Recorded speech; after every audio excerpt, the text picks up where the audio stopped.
tidak melakukan hal itu, ya tidak melakukan apa yang tadi saya sebutkan ya 5 hal itu, maka ada yang kita sebut sebagai sick building syndrome, dan ini penelitian tersendiri ya, dan ini penelitian yang sangat-sangat menarik sekali ya tentang sick building syndrome ini. Jadi ada beberapa mahasiswa tesis S2 saya itu apa namanya, mengambil topik tentang sick building syndrome. Tidak semuanya ya, tapi salah satu hal. Salah satunya misalkan tentang ventilation gitu ya. Nah, ini ada mahasiswa S3 yang saya bimbing juga itu berbicara tentang single sided ventilations ya. Ya kalau di kampung kumuh itu kan tidak punya ventilasi apa namanya cross ventilation ya. Dia hanya mempunyai ventilasi pada satu sisi yang menghadap ke jalan. Gimana untuk bisa menyehatkan? Nah, ini penelitian yang sedang kami garap ya di ITB ini, membuat ventilasi yang membuat suatu bangunan yang hanya mempunyai satu sisi itu tetap sehat. Atau misalkan seperti ruko ya. Ruko itu kan cuman single sided ya, ventilation gitu. Nah, itu menarik sekali ya bisa dipakai. Nah, sick building syndrome ini ada setidaknya ya, ini ada 6 hal ya yang harus diperhatikan, yaitu adalah bad humidity. Jadi ada kelembapan yang sangat-sangat buruk di dalam rumah gitu ya, yang bisa disebabkan karena adanya kelembapan dari kamar mandi misalkan gitu, atau kelembapan yang dihasilkan pada waktu kita masak air ya di dapur. Itu bad humidity ya.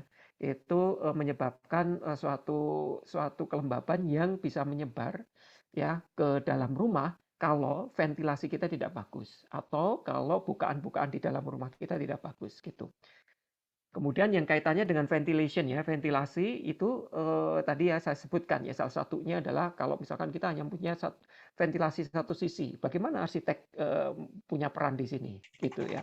Jadi harus ada ventilasi, menyediakan ventilasi yang adequate ya, yang ventilasi yang benar-benar bagus gitu. Ini tantangan nih bagi arsitek, apalagi arsitek yang dia harus membangun di eh, pemukiman kumuh misalkan gitu, atau suatu perumahan di mana perumahan itu hanya bisa menghasilkan single sided ventilations misalkan gitu. Kemudian polutan ya. Polutan itu dihasilkan dari beberapa hal ya, terutama polutan itu dihasilkan oleh partikel. Nah, partikel apa? Yaitu material yang dipilih pada waktu kita membangun rumah atau pada waktu kita membangun bangunan ya. Misalkan salah satu contohnya cat ya. Cat kita itu standarnya masih amburadul ya. Ya kita belum punya SNI tentang cat ya. Nah, sekarang sudah mulai bagaimana sih cat yang tidak menghasilkan VOC ya. VOC itulah salah satu polutan yang bisa diserap oleh tubuh manusia gitu ya. Jadi itu kalau lama-lama ya itu akan menjadi polutan. Atau misalkan seperti asbes, itu adalah material ya. Itu material tentang itu material yang apa namanya polluted ya. Jadi material yang bisa menghasilkan polutan yang bisa diserap oleh tubuh dan sampai ke dalam paru-paru. Kemudian temperatur. Nah, ini berkaitannya dengan thermal comfort. Nah, ini bidang saya persis ya. Nanti akan saya jelaskan apa sih sebetulnya thermal comfort dan bagaimana thermal comfort itu mempunyai kesehatan ya, berkorelasi terhadap kesehatan, bahkan berkorelasi terhadap productivity gitu. Kemudian lighting ya. Nah, lighting itu berkaitan dengan nanti ya tentang bagaimana orang mempunyai apa namanya produktivitas tinggi ya kalau lightingnya benar gitu. Nah, ini semuanya harus dipelajari. Nah, ini semuanya ada di dalam fisika bangunan ya, yang seharusnya diajarkan mulai sejak mahasiswa masuk ke dalam arsitektur gitu ya. Yang terakhir itu tentang cleanliness ya. Jadi kebersihan dari rumah. Jadi kita harus memaintain ya supaya dia menjadi bagus, kemudian membersihkan semua apa namanya dari debu dan lain sebagainya. Itu karena dapat menyebabkan sick building syndrome gitu. Ini 6 ini harus diperhatikan ya. Ini sebetulnya 6 yang sederhana. Sebetulnya si Betting syndrome itu sangat-sangat detail sekali ya. Parameternya banyak banget, tetapi saya mencoba untuk menyederhanakan ya. Ini saya ambil dari internet dan beberapa kuliah saya itu mencoba untuk menyederhanakan karena kalau dibahas satu-satu itu nanti terlalu detail gitu ya. Nah, ini kalau kita mau membahas sick building syndrome itu apa namanya satu persatu gitu ya. Simptomnya itu apa, ya gejalanya itu apa, kemudian bagaimana dia bisa mengalami ya. Itu bisa mengalami secara apa namanya fisikal ya. Kemudian juga kita bisa bisa mengalami secara psikologi ya gitu ya. Jadi sick building syndrome itu mempunyai dampak atau efek yang satu orang dengan orang yang lain itu berbeda ya. Dia bisa secara fisik ya, bisa gejalanya bisa secara fisik, tapi juga secara psikologis ya. Misalkan stres dan lain sebagainya itu juga disebabkan oleh sick building syndrome gitu ya. Jadi ada beberapa negatif impact ya. Ini yang mencoba dipetakan ya. Seperti apa sih penyakit-penyakit yang disebabkan oleh sick building syndrome ya. Jadi di situ yang paling apa namanya, yang paling sangat terasa itu adalah productivity. Jadi productivity kita apa namanya pada waktu kita melakukan suatu kegiatan atau suatu pekerjaan, kalau rumah kita itu tidak indoor quality-nya tidak bagus, maka secara langsung atau mungkin bertahap ya dalam waktu tertentu itu productivity-nya juga rendah. Ini salah satu penemuan dari apa namanya anak S2 saya itu mengatakan bahwa productivity itu bisa dibagi menjadi dua ya. Ada yang tugasnya itu adalah productivity dengan rentang waktu pendek ya, dan ada yang productivity dengan rentang waktu panjang atau tasknya atau apa namanya kerja ya, kerja pendek dan kerja panjang, kerja yang harus diselesaikan dalam waktu yang pendek dan ada kerja yang bisa diselesaikan dalam waktu panjang gitu. Nah ini ternyata berbeda ya terhadap thermal comfort ya. Nah, misalkan ya warna di dalam satu ruangan itu tidak punya pengaruhnya kalau dia tidak punya pengaruh produktivitas kalau pekerjaan itu diselesaikan dalam waktu pendek ya. Jadi pekerjaan itu bisa diselesaikan dalam waktu pendek. Dia panas atau dingin gitu ya, maka waktu panas itu ya, waktu panas itu mereka semakin produktif gitu. Jadi ini penemuan yang menurut saya menarik sekali ya. Nah sekarang kita lagi menuliskan di dalam paper jurnalnya itu mengatakan bahwa kalau Anda memberikan tugas kepada seseorang dan tugas itu dalam waktu tugas itu bisa diselesaikan dalam waktu pendek yaitu dalam waktu 1 jam gitu, maka hawa panas ya untuk orang-orang tropis itu membuat dia lebih produktif daripada hawa dingin gitu. Tetapi kalau itu long term ya, tugas itu panjang ya, misalkan pekerjaan itu memerlukan waktu yang panjang untuk bisa diselesaikan, maka tingkat nyaman itu harus diperhatikan. Nah, itu penemuan ya, penemuan yang menarik menurut saya. Ini anak-anak S2. Begitu juga dengan warna ya. Warna itu tidak punya pengaruhnya kalau dia pekerjaan itu sangat-sangat pendek gitu ya. Jadi misalkan menyelesaikan soal matematik tetapi itu seperti ujian gitu ya. Orang itu akan lebih produktif kalau hawanya itu lebih panas ya daripada hawa yang nyaman gitu. Tetapi kalau itu misalkan membuat market gitu ya, membuat market itu kan produktivitas yang panjang ya. Karena tidak bisa hanya diselesaikan dalam waktu 1 jam, misalkan harus diselesaikan dalam waktu 8 jam misalkan gitu. Nah, itu perlu hawa yang nyaman dan perlu warna tertentu membuat dia lebih produktif. Nah, ini secara nyata bahwa thermal comfort itu mempunyai pengaruh di sana. Ini detailnya ya, ini detailnya adalah seperti ini gitu. Nah, akhirnya kalau kita berbicara tentang indoor environmental quality sebetulnya itu adalah bagaimana sebuah indoor itu dipengaruhi oleh outdoor ya, dipengaruhi oleh apa namanya ruang luar gitu. Nah, ruang luar itu seperti apa gitu. Jadi kalau kita ngomongin ruang luar yang paling dekat dengan kita, maka kita berbicara tentang green building sebetulnya. Nah, green building itu adalah suatu pengaruh ruang luar yang langsung ya, yang langsung berpengaruh terhadap semua aktivitas yang kita sebut sebagai indoor environmental quality. Itu yang disebut sebagai green buildings. Jadi semua parameter green buildings itu pasti ya mempengaruhi indoor environmental quality. Tapi kalau lebih lebih apa namanya lebih jauh lagi ya ini bidang bidang saya itu tentang infrastruktur ya. Itu maka kita berbicara tentang urban ya. Jadi di situ ada transportasi sistem, kemudian ada apa namanya food scarcity, ada water sensitive urban design, kemudian ada apa namanya climate sensitive urban design. Nah, itu buku saya itu ada ya climate sensitive urban design, kemudian ada thermal comfort untuk urban design. Nah, itu pengaruhnya ke apa? Pengaruhnya kepada infrastruktur ya. Nah, ini kita bisa berbicara nanti lebih panjang lagi tentang energi dan atmosfer gitu. Lebih panjang lagi misalkan skala skala apa namanya skala pulau itu disebut sebagai ekologi ya. Ekologi itu bagaimana ekosistem itu kita pertahankan. Misalkan seperti IKN ya. IKN itu sebetulnya pengaruhnya adalah ekologi ya. Ekologi pada satu area gitu. Nah, kemudian kalau ekologinya itu kita maintain, maka kita akan berbicara tentang infrastruktur. Infrastruktur lebih kecil lagi, kita akan berbicara tentang green building. Green building lebih kecil lagi, kita akan berbicara tentang indoor environmental quality. Jadi itu ya, yang perlu diperhatikan. Kita berada pada mana dan kita akan berbicara tentang apa. Nah, kita sekarang kan berbicara tentang indoor environmental quality. Saya tidak bisa berbicara hanya indoor environmental quality kalau kita tidak berbicara tentang green building itu sendiri. Begitu ya. Nah, secara singkat ya, jadi indoor tadi ya kita melihat ya indoor environmental quality, kemudian sick building syndrome gitu ya. Apa sih sebetulnya pengaruhnya? Ini pengaruhnya itu cuma 4 sebetulnya ya. Jadi kalau pengaruh paling parameter ya paling besar secara general itu adalah 4. Yang pertama adalah thermal comfort ya. Itu pasti ya tadi kan sudah saya sebutkan sedikit saya sebutkan tentang bagaimana sebenarnya thermal comfort itu mempengaruhi productivity, mempengaruhi stres ya. Kemudian mempengaruhi penyakit kulit dan lain sebagainya. Ya, orang yang terlalu banyak kepanasan itu dia bisa itchy gatal ya.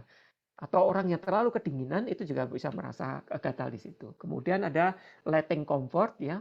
Nah, ini juga saya beberapa paper yang saya kembangkan bersama dengan teman-teman TF ya.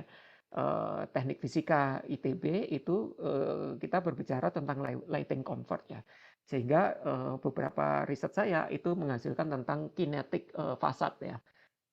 Sayangnya nanti tidak saya presentasikan di sini. Tapi kalau ingin lebih jauh nanti kita bisa bicara tentang kinetik fasad yang sekarang sedang dibuat prototypingnya sudah selesai ya. Itu mencoba dikembangkan lebih efisien terhadap energi. Kemudian ada indoor air quality atau IAQ ya. Ini juga punya ini nanti di bawahnya itu ada ventilasi, kemudian ada kelembaban, bagaimana mengusir kelembaban, kemudian ada polusi, kemudian ada material ya, material polutan dan lain sebagainya. Itu ada di indoor air quality. Kemudian ada quiet ini untuk audial ya, atau misalkan comfort untuk apa namanya audial atau kenyamanan audial ya. Jadi sebetulnya saya akan menerangkan 4 ini aja ya. Dan mungkin tidak detail, nanti kita akan detailnya kalau kita nanti ada diskusi di sana. Jadi kalau kita berbicara tentang understanding of comfort ya, saya mengambil dari multi comfortnya Sang Gobang itu ya. Itu adalah sebuah faktor yang sangat-sangat krusial untuk membuat bahwa desain itu harus memberikan kesehatan ya. Terutama ya di sana. Kemudian kita selalu berbicara tentang energy efficient building. Sekarang SNI-nya kita itu ya energy efficient building, tetapi belum tentu dia healthy ya, atau belum tentu dia sehat gitu. Nah, kalau kita sudah sehat, apakah itu membuat happy ya? Belum tentu juga. Nah, ini yang paling tinggi itu adalah desain happiness ya. Happiness dari pemakai dari suatu bangunan. Itu secara psikologis ya. Jadi orang itu sudah merasa happy. Kalau dia sehat pasti dia akan happy gitu ya. Nah, sebelum kita masuk ke healthy, kita berbicara tentang energy efficient building ya. Nah, ini juga sekarang kan menjadi menjadi perhatian ya, bahwa boleh kita menghitung energinya sangat efisien, tetapi ternyata belum sehat ya. Karena kriteria sehat itu lebih tinggi lagi ya. Karena di situ ya indoor air quality-nya harus dihitung, kemudian ventilasinya harus dihitung ya, thermal comfort-nya tidak cuma comfort tetapi juga sehat ya. di situ. Kemudian lighting comfortnya, kemudian noise ya dan lain sebagainya, kebisingan, audio comfort dan lain sebagainya itu juga harus dihitung. Jadi thermal comfort itu ada 4 yang harus diperhatikan ya. Feel ya rasa, kemudian bagaimana penglihatannya see, kemudian bagaimana kita mendengar ya hear gitu ya. Kemudian bagaimana apa namanya kita bernafas atau breath ya. Jadi kita bernafasnya itu seperti apa gitu. Jadi feel, see, hear dan breath. Bagaimana itu. Nah, ini itu adalah karakter manusia semuanya. Kalau kita berbicara tentang feel, kita berbicara tentang thermal comfort ya. Kalau kita berbicara tentang see, kita berbicara tentang visual comfort ya. Jadi di dalam multi comfort ya, building harus mempunyai temperatur yang pas ya kalau kita berbicara tentang thermal comfort ya. Harus relatif stabil, harus tidak panas ya atau tidak dingin atau tidak begitu dingin, tetapi kita mempunyai fungsi yang comfortable ya. Nah, ini risetnya banyak ya. Jadi orang Medan itu pasti akan berbeda dengan orang Bandung. Pada waktu saya di Medan, dalam waktu 10 menit saya sudah merasa tidak nyaman di kota Medan ya. Tetapi orang Medan karena mereka sudah beradaptasi ya terhadap situasi yang ada di Medan, maka dia mungkin dia memerlukan lebih panjang waktu untuk bisa merasa tidak nyaman. Mungkin 45 menit gitu ya. Kalau saya mungkin 10 menit ya, karena saya adaptasinya ada di Bandung. Ya di mana ruang luar itu sudah membentuk saya, ya membentuk pikiran saya. Nanti akan saya jelaskan tentang thermal comfort ini. Kemudian visual comfort itu ya kita harus harus jelas ya. Kemudian ada acoustic comfort dan ada indoor air air comfort gitu. Nah, kalau berdasarkan LEED ya, goal dari suatu indoor environmental quality itu adalah bagaimana pemakai bangunan itu sehat. Nah, kemudian safety ya, keamanannya tinggi gitu ya. Itu berbicara tentang struktur, berbicara tentang konstruksi yang benar dan lain sebagainya. Kemudian nyaman ditinggali. Kemudian energi consumption-nya rendah gitu ya. Kemudian air change efektifnya tinggi gitu ya. Kemudian tidak terjadi kontaminan atau polutan yang ada pada indoor ya. Jadi kalau misalnya kita masak baunya enak gitu ya, itu tidak menyebar ke semua semua tempat yang ada di rumah itu gitu. Nah, ini manajemen air kontaminannya juga bagus gitu. Nah, strateginya apa gitu ya? Kalau LEED itu ada goalnya, ada tujuannya, dan ada strategi. LEED itu adalah GBCI-nya Amerika gitulah ya. Jadi dia punya suatu indeks untuk LEED ya, gitu. Ya. Jadi tentang bagaimana suatu indeks green buildings itu ya dinilai ya. Nah, strateginya itu adalah mengimprove ventilasi, memanage air polusi gitu ya. Kemudian material yang baik gitu ya. Kemudian bagaimana okupan ya, penghuni yang itu mengkontrol tentang desire settingnya. Mana sih saya lebih nyaman gitu ya. Orang Bandung pasti nyamannya juga berbeda dengan orang Semarang atau yang lebih panas atau orang Jakarta yang lebih panas ya.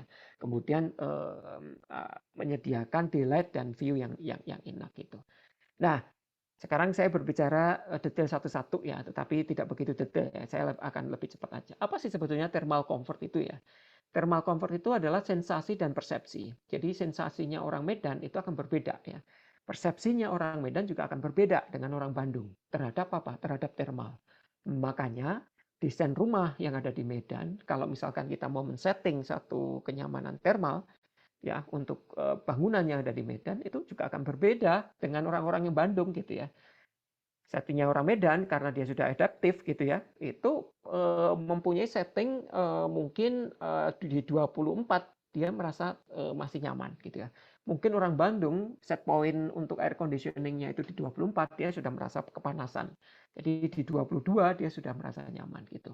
Nah, kalau orang Medan itu adaptasinya bisa di 24, kemudian setting point dari AC-nya itu 18, itu namanya adalah pemborosan energi ya untuk air conditioning. Jadi harus ada ya air conditioning itu dicoba ya untuk dilakukan bagaimana setting point yang benar gitu. Jadi sensasi dan persepsi itu adalah tentang thermal comfort gitu ya. Nah, kemudian bagaimana sih sebetulnya respon dari orang itu ya? Nah, ini apa namanya ada 7 respon sebetulnya untuk bisa sampai ke dalam bagaimana orang itu berbicara. Ini ilmu psikologi ya. Itu adalah pertama kali mereka melakukan merasa ada sensasi, ada sensori di bawah sadar bahwa saya itu nyaman atau enggak. Itu yang pertama. Yaitu menimbulkan persepsi gitu ya. Jadi sensori yang sudah beradaptasi di bawah sadar yang sudah beradaptasi orang-orang yang ada di Jakarta dengan orang-orang yang ada di Bandung itu berbeda ya. Karena bawah sadarnya dia merasakan bahwa saya itu sudah terbiasa dengan kondisi ruang luar Jakarta yang begitu panasnya sampai 32 misalkan gitu. Di Bandung itu rata-rata itu 26 misalkan kayak gitu. Ya pada waktu saya di Jakarta sensasi bawah sadar saya itu merasakan bahwa persepsi saya berbeda terhadap apa? Terhadap kenyamanan thermal. Nah, itu akan apa namanya? Akan bekerja pada kognisi, bagaimana kita bekerja itu akan menjadi sesuatu yang selalu menjadi informasi di dalam tubuh ya. Sehingga menimbulkan suatu emosi, suatu proses ekspresi, macam-macam ekspresinya ya. Ekspresinya itu ya kita merasa kepanasan dan lain sebagainya. Kalau emosi itu terus-menerus, maka itu akan secara fisiologi itu menjadi adaptasi.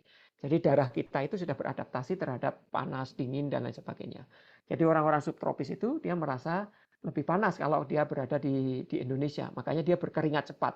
Tapi orang tropis itu berkeringatnya lebih lambat ya, keluar keringatnya lebih lambat daripada orang-orang subtropis dan lain sebagainya. Ini ilmu tentang thermal comfort ya. Ini tapi Anda tahu aja tentang itu. Nah, thermal comfort itu kita berbicara tentang core body dari tubuh ya. Jadi bagaimana suatu apa namanya kalau Anda sekarang kan COVID itu kalau ke mall itu kan ditembak pakai temperatur di jidat ya. Nah, itu sebetulnya mengukur apa core tubuh manusia yaitu 36 sampai 38. Jadi kalau Anda di 36 sampai 38 itu ya Anda sebetulnya normal ya, tidak terjadi suatu gejala. Tetapi kalau core tubuhnya itu naik, maka Anda pasti akan merasakan demam dan lain sebagainya. Itu terjadi di sana. Jadi menghitung karena ada keseimbangan sebetulnya ya di situ. Ada keseimbangan temperatur disebabkan oleh konveksi, konduksi ya. Kemudian ada evaporasi, bernafas itu merupakan suatu keseimbangan di dalam core tubuh manusia. Nah, dari core tubuh manusia inilah indeks kenyamanan thermal itu dikeluarkan gitu ya. Jadi pada abad ke-20 ya ini macam-macam ya bagaimana suatu indeks kenyamanan thermal itu dicoba untuk dikembangkan gitu ya. Nah, ini adalah indeksnya, kemudian bisa dihitung ya thermal comfort itu. Kemudian bisa diukur ya bagaimana kita memakai indeks PET atau kita memakai indeks PMV ya dari -5 sampai +5. Kalau PET itu dari 17 derajat sampai 40 derajat gitu ya. Nanti kita bisa melihat ya. Jadi kalau ini subtropis ya. Orang subtropis itu merasakan bahwa nyaman itu ya di 18 gitu ya. Ini beberapa paper yang mengatakan seperti itu. Nah, paper saya pada waktu apa namanya riset di Yogyakarta itu orang Yogyakarta itu merasa nyaman ya di outdoor itu pada suhu 24 derajat ya. Jadi dia bisa ya 22 sampai 24 derajat. Jadi beda ya dengan subtropis. Nah, ini indeks ini harus diketahui untuk apa? Untuk menghitung kenyamanan thermal gitu. Nah, kemudian kenyamanan thermal itu disebabkan karena apa sih sebetulnya? Nah, kenyamanan thermal itu ada 4 hal ya yang menyebabkan ya, yaitu temperatur, kemudian humidity, kecepatan angin, kemudian ada radiasi. Nah, apa sih hubungannya dengan apa? Hubungannya dengan bangunan gitu. Nah, bangunan itu kan ada radiasi dan ada konduktif ya. Konduktif head yang masuk ya. Jadi dia ada radiasi yang masuk karena ada conductivity ya. Conductivity dari suatu radiasi dari luar yang masuk ke dalam bangunan.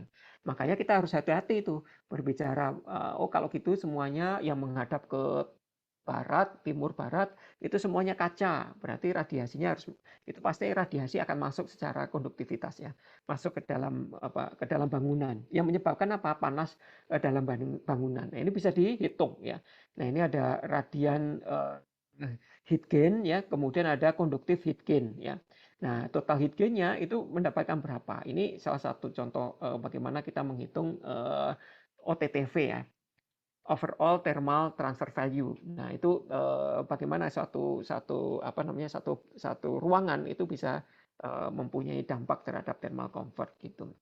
Nah, dari OTTV itu di dalam ruangan itu kita pakai psychometric chart gitu. Jadi psychometric chart itu titik mana ya pada waktu kita mengukur ya terhadap ini itu suhu ya, temperatur ya. Temperatur misalkan temperatur yang ada di ruangan itu 25, ini titik di sini titiknya gitu ya. Kemudian 25 misalkan seperti itu. Kemudian di sini kecepatan humidity-nya itu ya, humidity-nya berada di 60 di sini ya, titik sini gitu. Nah, kemudian diukur kecepatan anginnya ya, kecepatan angin itu pada arah ke sini gitu. Nah, pada titik ini. Nah, ini tuh nyaman atau enggak gitu.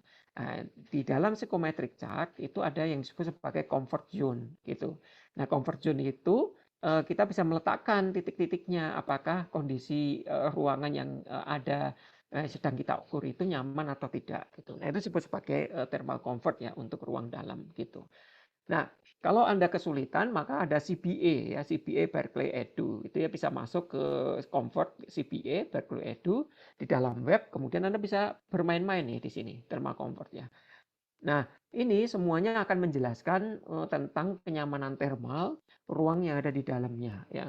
Belum sampai kesehatan ya, belum sampai ke dalam kesehatan. Nanti kesehatan itu mempunyai indeks yang lebih yang lebih tinggi lagi ya, sedikit lebih tinggi ya terhadap suatu kenyamanan thermal. Tetapi biasanya kalau menurut ASRE ya, jadi kalau menurut ASRE pada waktu kita memasukkan tentang kenyamanan thermal ruang dalam, kalau dia sudah mengikuti standar dari ASRE 55 ya, termasuk di dalamnya gitu dia akan sudah merasa sehat ya di situ. Jadi kesehatannya sudah terpenuhi gitu. Ya, ini thermal comfort. Atau pakai climate consultant ya. Climate consultant ini web free ya, Anda bisa download di situ, kemudian bisa Anda tentukan. Tetapi Anda harus memasukkan data ya. Data kota yang ada di sana. Misalkan data Bandung dan lain sebagainya itu pakai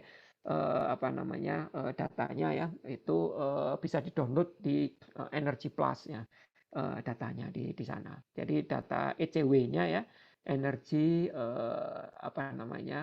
weather data ya itu kita bisa masukkan, kemudian titik-titik ini adalah itu ya data yang ada di situ. Kemudian yang kedua itu tentang air ventilation. Apa sih gunanya air ventilation? Itu adalah untuk mereduksi kondensasi yang ada di dalam ruangan. Jadi kalau terlalu lembab, kalau Anda punya ventilasi ya, cross ventilasi, maka sebetulnya kelembapan itu bisa dihalau ya. Kemudian mengurangi konsentrasi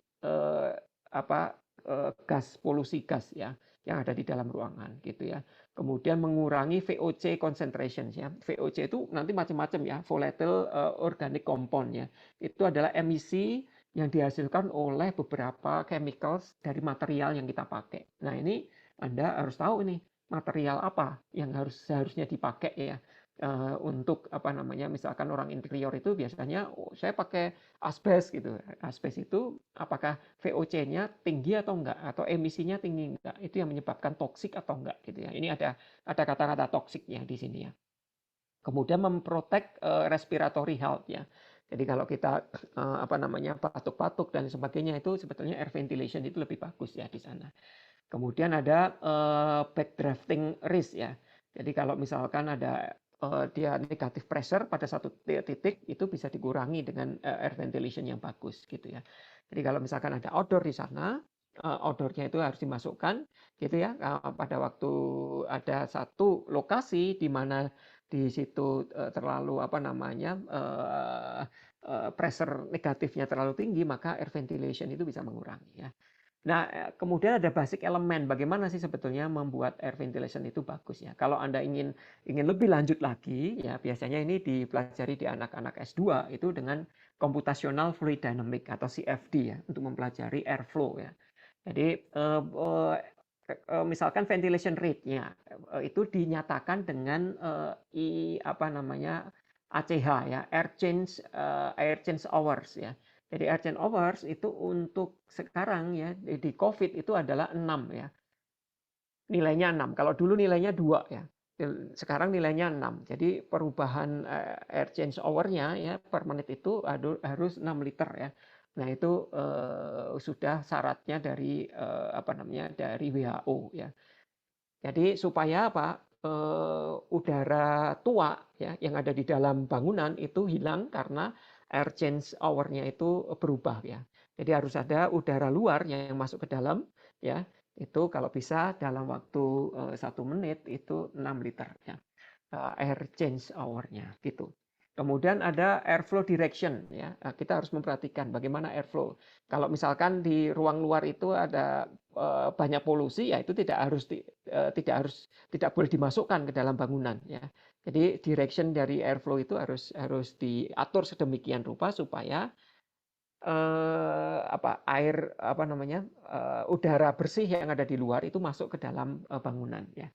Kemudian ada air distribution or airflow pattern. Jadi pola-pola itu bisa mendistribusikan. Nah, ini semuanya itu bisa diukur dengan computational fluid dynamic ya atau CFD ya. Bagaimana goal atau basic elemen ini. Nah, biasanya kalau anak S1 itu kan ya pakai panah gitu ya. Itu tidak akurat ya sebetulnya. Ya, Anda belajarlah kalau misalkan mau belajar lebih bagus itu belajar dengan CFD. Memang ini agak berat ya air ventilation ini gitu. Nah, air ventilation itu ada macam-macam ya. Kalau misalkan kita tidak bisa memasukkan udara luar secara alami gitu ya, itu bisa pakai mechanical ventilation ya. Misal satu contohnya mechanical ventilation ya. Jadi misalkan kita pakai apa namanya fan dan lain sebagainya itu bisa ya bisa kita pakai gitu. Biasanya di tropis itu salah satu variabel udaranya itu dia annual kecepatan angin di ruang luar itu cuman 5 meter per second itu aja tidak lebih dari 20% ya dalam 1 tahun gitu ya. Itu banyak di tempat ya di beberapa tempat di kota-kota gitu. Artinya apa? Artinya banyak udara berhenti ya. Jadi tidak banyak udara mengalir. Nah, untuk supaya mengalir gimana? Ya kita membuat pakai mechanical ventilation gitu ya. Kemudian ada natural ventilation, ya ini yang diharapkan ya natural ventilation gitu. Bagaimana ini caranya? Ya itu macam-macam ya. Nanti teorinya ada stuck effect, ada apa namanya, ada apa namanya sistem ada 3 sistem ya di dalam ventilation itu ya. Salah satunya adalah stuck effect ya. Kemudian cross ventilation ya sistem yang lain gitu ya. Nah, kemudian bagaimana kita memanfaatkan misalkan satu tadi ya saya ngomong tentang single sided ventilation tadi ya. Itu gimana supaya airnya itu bisa masuk ke dalam ruangan, tetapi desain ininya bagus gitu ya. Nah ini tantangan bagi arsitek ya. Nah ini riset-riset itu diperlukan untuk itu ya supaya arsitek itu langsung make aja gitu. Nah, tidak perlu meneliti lebih jauh. Kemudian ada mixed mode ventilation ya. Jadi ada hybrid ventilation. Ada mechanical dan natural ventilation ya. Jadi dia pakai dua-duanya gitu ya. Yang satu mechanical, kemudian yang dikeluarkannya natural gitu ya. Kemudian yang masukkannya adalah natural ya, ini natural, kemudian dikeluarkannya mechanical gitu. Nah, ini bisa macam-macam ya. Nah, ini perlu perhatian nih arsitek misalkan kalau yang alumni yang sudah jadi arsitek gitu ya bahwa air ventilation itu menjadi sangat signifikan apalagi kalau COVID-19 ini di mana air change hour-nya itu sangat tinggi ya gitu. Nah, kemudian ada noise. Apa sih sebetulnya noise gitu ya? Nah, ini tentang apa namanya? Audial ya. Audial comfort gitu. Nah, ini ada noise itu bisa didefinisikan sebagai undesired sounds atau suara yang tidak diinginkan gitu. Nah, selubung bangunan itu menjadi sangat signifikan sekali supaya kita tidak bisa memasukkan noise dari luar gitu. Nah, bagaimana menghitungnya? Nah, ini macam-macam ya, pakai alat dan lain sebagainya. Ini juga ada simulasinya dan ada beberapa alatnya. Kemudian lighting ya, lighting itu tentang visual comfort ya, bagaimana sebuah natural ventilation, natural apa namanya, daylighting atau natural light gitu ya, itu dari cahaya matahari sebanyak-banyaknya bisa masuk ke dalam rumah. Nah, kita harus bisa mengatur tentang kontras kontrolnya, mengatur tentang akses ya daylightingnya, dan mengatur tentang view outside-nya. Jadi bagaimana itu harus dibuka ya, transparansinya dibuka, bagaimana dikurangi dan lain sebagainya. Kemudian light levelnya juga harus dihitung di sana. Jadi lighting itu ada beberapa macam. Salah satunya yang tidak diinginkan itu adalah visual discomfort aspect. Misalkan seperti glare ya. Glare itu seperti ini ya. Contohnya ini, disability glare. Jadi ada satu glare, satu cahaya yang terhimpit gitu ya. Kemudian dia mengeluarkan satu cahaya yang memang tidak diinginkan oleh mata ya. Kemudian ada discomfort glare, itu adalah seperti ini ya. Jadi ada suatu lighting yang tidak diinginkan gitu ya, sehingga menyebabkan suatu objek itu tidak bisa dilihat dengan baik. Kemudian kalau kita berbicara ini discomfort aspek, kita juga berbicara tentang light quality ya. Light quality itu ya berarti kita bisa melihat dengan jelas suatu barang yang ada di tempatnya. Looks-nya jangan terlalu rendah, look-nya harus lebih baik lagi. Kemudian amount of light-nya yang masuk ke dalam ruangan itu juga harus diperhatikan. Ya, kalau misalkan ya standar-standarnya, kalau untuk ruang kerja studio seperti studio arsitektur itu minimal 300 lux ya, supaya enak ya pada waktu kita membuat gambar kerja dan lain sebagainya, atau mencoret atau mensketsa dan sebagainya, itu enak ya. Nah, kemudian kalau kita ingin santai ya di ruang TV atau ruang tamu itu ya 100 lux, 150 lux masih bisa ya. Nah, itu kan satu ya hal yang tumaram. Jadi suatu fungsi ruangan itu mempunyai standarnya sendiri. Itu yang disebut sebagai amount of light. Jadi distribusinya itu harus dihitung sedemikian rupa.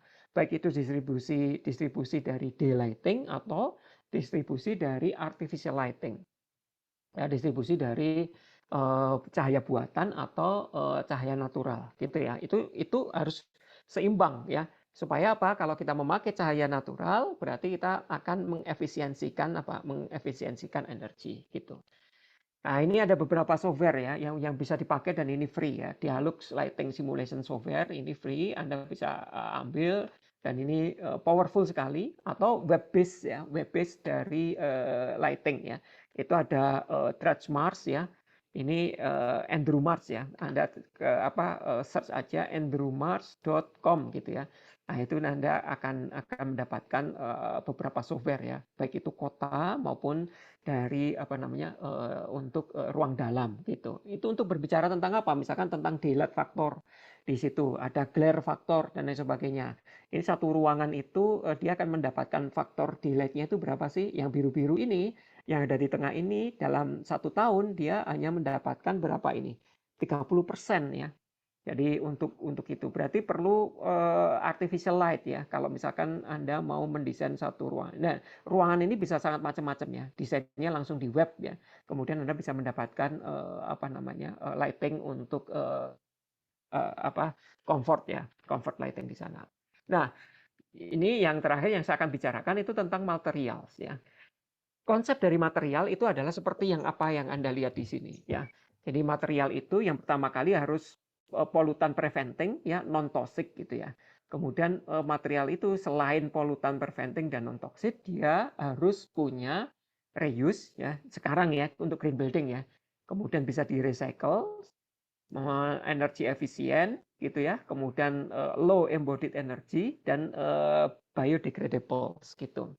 Nah, ini semua material selection kriteria yang arsitek harus tahu, dan Anda harus benar-benar memilih ya, memilih bagaimana material yang baik gitu ya.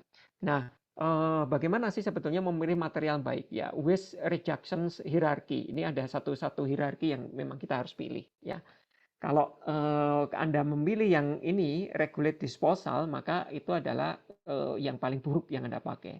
Tapi kalau Anda memilih material itu bisa di-reduce dan convert material itu menjadi sesuatu yang lain, maka itu adalah best use dari suatu material gitu ya. Nah, Selain itu, material itu mempunyai embodied energy. Nah, ini yang embodied energy itu yang misalkan seperti aluminium panel. Jadi semua hal yang berkaitan dengan aluminium itu embodied energinya paling tinggi. Berarti pada waktu Anda memilih suatu material, ini pengolahan ya, ini dalam waktu diolah ya, embodied energinya tinggi karena dia harus dipanaskan, dilelehkan, kemudian mobility tinggi, cetak dan lain sebagainya, itu yang disebut sebagai embodied energy. Jadi pada waktu Anda memilih aluminium, sebetulnya Anda secara tidak langsung itu Anda memilih bukan green product itu ya. Kemudian ada copper cables, plastik ya. Plastik itu juga tinggi ya, hampir 100 lebih, gelas dan sebagainya. Konkrit itu lumayan ya pembuatannya. Tetapi konkrit itu mempunyai embodied energy yang tinggi pada waktu dia dipakai di bangunan. Ya, walaupun dia pembuatannya rendah ya di sini ya di sebelah kiri, tetapi dia mempunyai embodied energy pada waktu dia dipakai di dalam bangunan. Jadi secara tidak langsung pada waktu Anda memakai beton, berarti Anda membuat bangunan Anda itu sebetulnya embodied energinya tinggi. Sehingga kalau kita hitung ya, dia tidak bisa, konkrit itu tidak bisa direuse lagi. Kalau misalkan bangunan Anda didemolis atau dihancurkan, ya konkrit itu tidak bisa dipakai lagi selanjutnya. Itu yang disebut sebagai embodied energinya tinggi ya. Batu bata itu juga tidak bisa dipakai lagi. Ya, tidak akan bisa itu konkrit itu mau diolah lagi menjadi konkrit, dan itu pada waktu ditanam di tanah, konkrit itu yang sudah dihancurkan itu dia akan terurai 100 tahun ke depan. Artinya dia tidak bisa ditanami, tanah yang diuruk dengan konkrit itu tidak bisa ditanami oleh tumbuh-tumbuhan karena konkrit itu kan tidak punya unsur hara ya. Itu 100 tahun ke depan baru dia bisa ditanami menjadi hutan. Jadi hati-hati di sana. Jadi kita harus melihat steel itu juga tinggi ya di sana, kemudian plastik itu tinggi. Yang paling paling bagus itu adalah wood ya. Yang paling bagus itu adalah wood. Nah, sekarang bagaimana orang Indonesia itu memanfaatkan wood? Nah, kita belum ada karena kita terjebak oleh pemikiran bahwa bangunan itu harus bangunan permanen itu adalah bangunan beton atau bangunan permanen itu bangunan batu bata. Padahal bangunan yang green itu adalah bangunan dengan bambu, dengan wood ya. Itu lebih green ya dan lebih bagus gitu ya. Seperti di Jepang itu polisinya sudah jelas ya, bangunan di bawah 300 meter persegi tidak boleh memakai konkrit ataupun batu bata. Jadi dia harus memakai bahan wood ataupun bambu ataupun apapun ya, itu yang disebut sebagai lightweight structures ya. Dan itu sudah dibuktikan bahwa lightweight structures itu mempunyai kemampuan bisa mengurangi dampak terhadap gempa ya, kematian terhadap gempa. Jadi orang banyak kejatuhan karena konkrit ya, banyak kejatuhan karena batu bata. Banyak sekali ya unsurnya yang bisa dipakai di sana. Nah, sebagai sebuah satu kesimpulan gitu bahwa kita itu jangan melakukan suatu perencanaan kota ya, itu seperti yang ada di kiri ini. Udara sejuk kita ambil, kemudian kita buang limbahnya ya kepada bangunan yang lain atau kepada kota yang lain gitu. Energi kita ambil, kemudian kita buang limbahnya. Ya, bahan-bahan kita ambil, kita buang sampahnya, air minum kita ambil, kemudian kita kotori air perairannya dan sebagainya. Sebaiknya kita seperti apa yang ada yang sebelah kanan ini. Jadi peredaran bahan itu adalah peredaran yang reuse, recycle, reduce gitu ya. Peredaran air juga begitu juga, peredaran udara juga begitu juga, peredaran energi juga seperti itu. Di tahap yang paling kecil itu adalah ya kita sama ya. Jangan pakai udara sejuknya kemudian kita buang ya. Nah, kita harus punya pemikiran seperti ini yang memanfaatkan bagaimana indoor environmental quality yang ada di dalam rumah itu ya, itu misalkan seperti thermal comfort, ya itu kan semuanya memanfaatkan energi semuanya ya. Itu dibuang dan itu bisa dimanfaatkan lagi. Nah, sebetulnya adalah seperti itu ya. Selanjutnya mungkin sedikit tambahan ya bahwa kita itu sekarang facing menghadapi climate change ya. Jadi ada beberapa climate change sehingga ada satu pendekatan yang harus komprehensif ya. Jadi building design ya, kemudian ada master planning, ada community system planning dan ada transportasi system planning. Jadi kalau kita mendesain kita harus punya wawasan terhadap master planning ya yang dibangun gitu ya. Jadi kalau building design kita berbicara tentang electricity demand, ada cooling demand, ada heating demand dan sebagainya itu harus kita perhatikan. Tadi sudah saya jelaskan ya, bagaimana efisiensi energi, emisi gitu ya, membuat kita lebih sehat untuk environmental indoor air environmental quality. Mungkin seperti itu Pak Hajar dari saya ya. Saya mungkin tidak terlalu panjang ya, nanti kita diskusi aja. Gitu Pak Hajar. Baik, Terima kasih Pak Hajar. baik. Terima kasih Pak Doni ya. Sangat lengkap sekali ya Pak Doni, dan banyak sekali ilmu yang bisa didapat dari sini. Memang ini yang seharusnya satu semester kalau dijelaskan dalam 45 menit nggak akan cukup sebetulnya ya Pak ya. Ya, betul. Baik ya, kita masuk sesi tanya jawab. Sesi tanya jawab ini mungkin saya kasih untuk 3 penanya. Silakan teman-teman. Tiara, ya Tiara silakan. Langsung aja. Ya, Iya. satu ya. Assalamualaikum warahmatullahi wabarakatuh. Saya Tiara Amanda NIM 17108 dari kelas TGA Perancangan.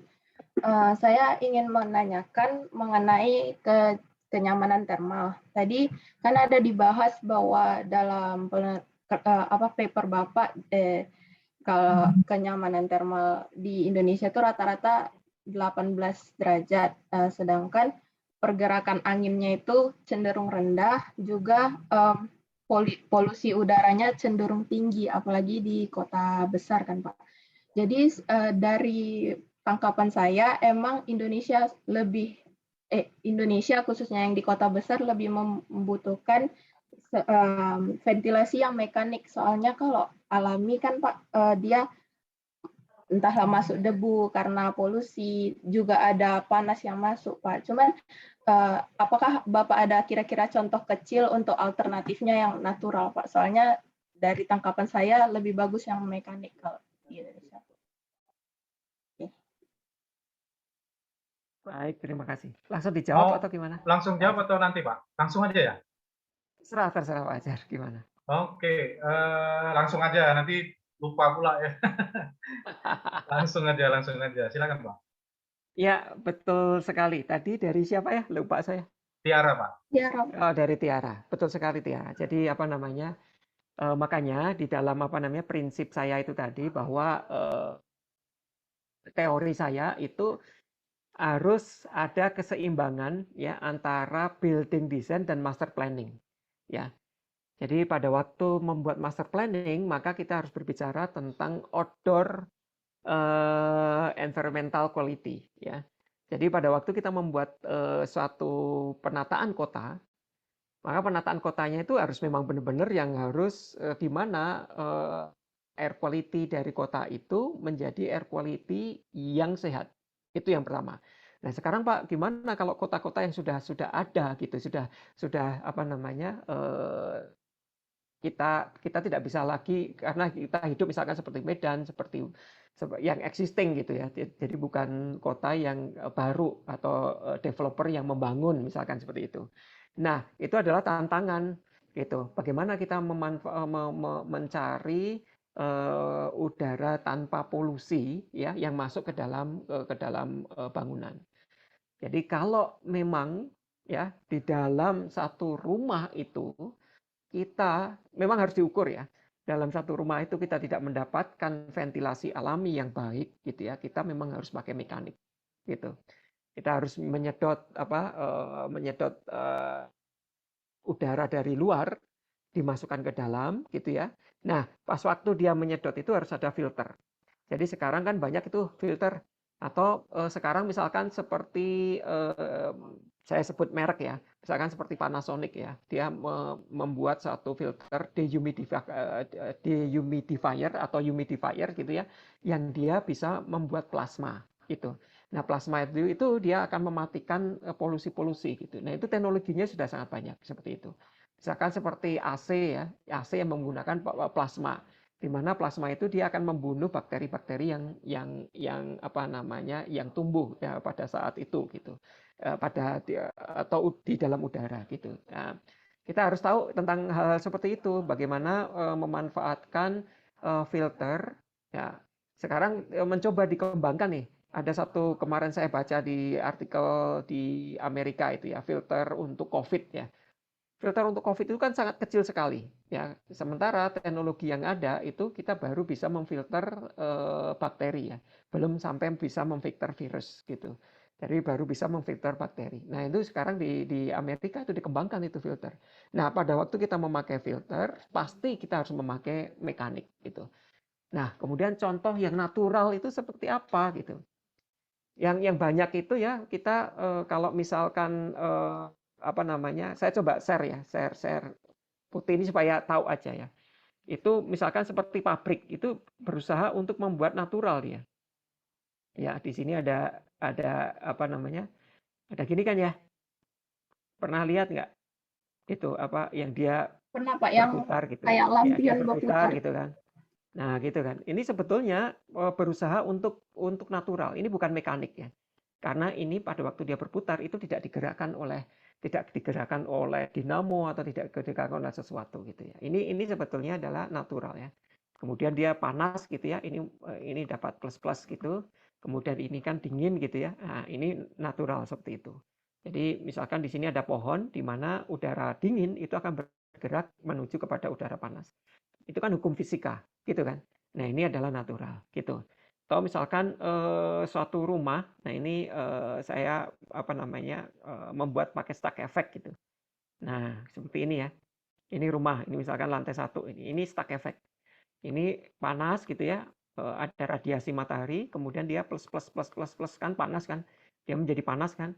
Nah, kemudian dia gerakkan nih udara dingin di sini ada pohon gitu ya dari luar dia akan bergerak ke sana.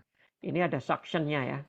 Jadi dia akan menyedot udara karena panas gitu ya, karena udara panas dia akan nyedot di sini. Nah, pada waktu udara itu bergerak ke sana dia tangkap di lantai 2 gitu. Nah, supaya apa? Supaya dia menuju ke lantai 2. Nah, kayak gini. Ini kan sudah ada nih. Itu. Nah, ini adalah salah satu bagaimana kita memanfaatkan udara-udara secara alami gitu atau menjadi cross section ya. Cross section itu makanya kalau pada waktu kita merancang gitu ya, kalau di tropis ya. Ini pengalaman aja ya, rule of thumb ya. Kalau Anda mau merancang ya satu bangunan itu sebaiknya ini tidak lebih daripada 15 meter. Supaya apa? Terjadi cross ventilation untuk daerah tropis ya. Apalagi kalau di sini ada pohon gitu. Gitu. Ya. Kalau Anda 20 meter gitu, ini cross section-nya ini sudah tidak banyak terjadi nih. Ini untuk tropis nih, bagaimana menggerakkan angin. Ini salah satu rule of thumb ide-ide yang bisa dipakai ya oleh satu arsitek. Begitu Tiara, jawaban saya. Terima kasih Pak. Udah lengkap jawabannya. Baik, terima kasih. Ya, udah cukup jawabannya ya, cukup puas ya, Tiara ya. Iya Pak. Oke, Pak Haryanto, silakan Pak. Pak Haryanto tadi sama berikutnya Pak Winarno ya. Pak Haryanto, silakan. Terima kasih Pak Ajar. Selamat sore Bapak Ibu sekalian. Saya hanya mengucapkan terima kasih Pak Don. Saya dapat ilmu ini Sore, Pak. Terkait dengan persepsi tadi Pak, saya baru pertama sekali mendengar bahwasannya persepsi itu mempengaruhi terhadap kenyamanan termal yang selama ini saya berasumsi persepsi itu hanya mempengaruhi kenyamanan visual ya. Mungkin karena berkait sama sama culture-nya ya, terhadap warna dan lain sebagainya. Tapi terhadap yang tadi Bapak ceritakan orang Medan yang pergi ke Bandung dan orang Bandung pergi ke Medan ternyata mempengaruhi terhadap kenyamanan termalnya juga gitu Pak ya. Kira-kira bisa nggak dijelaskan gimana Pak cara bekerjanya itu motoriknya atau seperti apa? Thank you Pak Don. Ya, terima kasih Pak Haryanto. Oke, persepsi ya. Jadi apa namanya? Saya itu menjelaskan pakai ini aja ya. Jadi orang pada waktu jadi persepsi itu kan sebetulnya tumbuhnya kan dari sensori ya. sensori. Sensori itu alam bawah sadar sebetulnya. Ya, alam bawah sadar pada manusia. Apapun ya, misalkan ya, api ya. Api itu adalah persepsi karena orang itu sudah diberikan satu sensori itu bahwa api itu panas ya. Nah, ini sebetulnya adalah persepsi ini. Api itu panas. Tetapi kenapa ada orang yang bisa tahan terhadap api? Karena dia merubah persepsinya. Kan gitu kan. Jadi ada orang yang dia bisa masuk ke dalam api gitu ya, dia merasa tidak panas gitu. Nah, dia itu dilatih itu. Persepsi itu dilatih bahwa si api itu cara mudahnya saja. Nah, sebetulnya kenyamanan termal itu seperti itu, Pak. Kenyamanan termal. Jadi supaya kita mengetahui bahwa kenyamanan termal orang Medan itu berbeda dengan kenyamanan termal orang Bandung, itu kita berbicara tentang persepsi. Gitu. Jadi pada waktu kita berbicara tentang kenyamanan termal, maka ini harus ada kuesioner untuk mendapatkan persepsi, gitu. Mendapatkan persepsi seseorang, gitu. Jadi ini diukur ya, biasanya diukur dengan sensor gitu ya, temperaturnya, RH-nya, kecepatan anginnya gitu ya, kemudian radiasinya gitu, kemudian sambil ditanya ini orang gitu. Nah, kalau dari sekian banyak orang gitu ya, sekian banyak orang itu mengatakan bahwa ini PMV itu sebetulnya indeks dari kenyamanan termal ya. Orang gitu ya. Kemudian di sini -1, di sini 1 gitu. 1 itu panas, kalau -1 itu dia merasa kedinginan gitu. Kemudian ada -2, kemudian di sini ada 2 dan +2 dan +3 gitu. Ini juga -3 gitu. Nah, kalau orang yang berada di sini ya 95% orang ya itu mengatakan pada posisi di sebelah sini, maka itu adalah nyaman. Gitu. Pada titik 0 ini ya. PPD-nya, nah ini pada titik nyaman itu pada titik berapa derajat Celciusnya. Nah, ini PPD itu ada di sini ini. Jadi ini ada perceptions untuk untuk kenyamanan termal ya, PPD itu atau ASV ya, ya. Nah, itu kita misalkan orang Medan itu di 24 gitu. Jadi ya di 95% pattern orang Medan atau pola orang Medan itu mengatakan 24 derajat itu nyaman titiknya. Nah, inilah ketemu titik-titik itu di situ. Gitu. Oh, jadi orang Medan itu mengatakan bahwa 24 itu adalah nyaman. Tapi orang Bandung itu mungkin di 22 gitu. Gitu. Nah, karena ada kuesioner. Nah, itu yang disebut sebagai persepsi, Pak Haryanto. Jadi untuk mendapatkan tentang kenyamanan termal, memang kita harus melakukan riset mendalam ya. Jadi riset mendalam itu adalah melakukan bagaimana kenyamanan termal itu dipersepsikan ya dan diukur di tempat itu.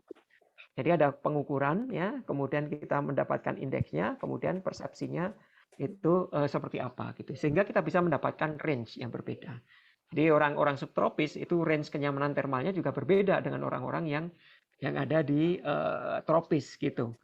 Jadi misalkan Pak Haryanto disuruh ke Jepang gitu ya. Orang Jepang 18 derajat dia merasa nyaman. Tapi Pak Haryanto sudah kedinginan 18 derajat. Nah, itu adalah persepsi sebetulnya. Jadi persepsinya itu berbeda. Persepsi itu akan sampai kepada adaptasi ya. Nah, ini makanya disebut sebagai adaptif ya.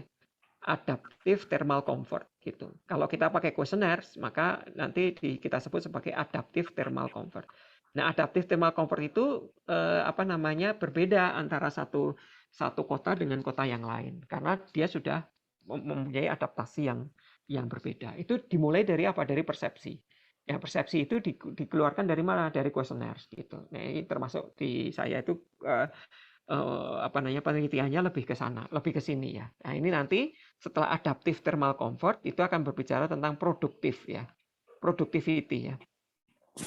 Nah, ini productivity. Productivity itu orang Bandung kalau disuruh di Medan productivity-nya untuk apa namanya kerja yang banyak, dia pasti akan jauh menurun daripada orang Medan. Mungkin orang Medan productivity-nya di sini ya, wah dia bisa mengalami seperti ini nih, ya dia bisa tahan banting gitu ya kalau dia bekerja di Medan. Tetapi orang Bandung dia langsung menurun pada posisi kalau thermalnya misalkan pada 24 misalkan itu. Nah ini yang disebut sebagai adaptive thermal comfort terhadap productivity. Begitu sih Pak Haryanto. Kamu Terima menjawab. kasih Pak. Terima kasih Pak. Terima kasih. Ya, Baik, semoga menjawab ya. semoga puas Pak dengan jawabannya Pak Doni ya. Detail memang Pak Doni ini. Sehingga kita pun kadang bingung, banyak sekali istilah baru ya. Oke, sepertinya kita harus batasi nih, nanti pertanyaan berikutnya bisa ditulis di kolom chat ya, kita akan catat dan mungkin akan kita sampaikan ke Pak Doni ya mungkin. Boleh begitu Pak ya? Siap, silakan aja. Karena waktunya terbatas. Baik ya, terima kasih Pak Doni ya, kita kasih applause boleh ya, tepuk tangan secara online ini. Terima kasih. Untuk pemateri berikutnya,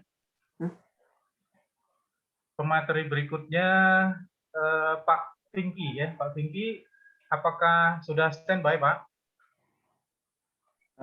Ya sudah Pak Hajar. Oke, sudah standby. Kedengaran jelas? Jelas Pak, jelas. Sudah Kedengaran standby. jelas ya? Ini karena Jelas, di Pak. luar. Suaranya agak ini ya. Selamat sore Pak Doni. Salam kenal, salam ketemu kembali. Selamat sore Pak Pinky. Salam Ini- kenal. Ini penghuni Ganesha juga ini Pak Pinky Pak. Ya.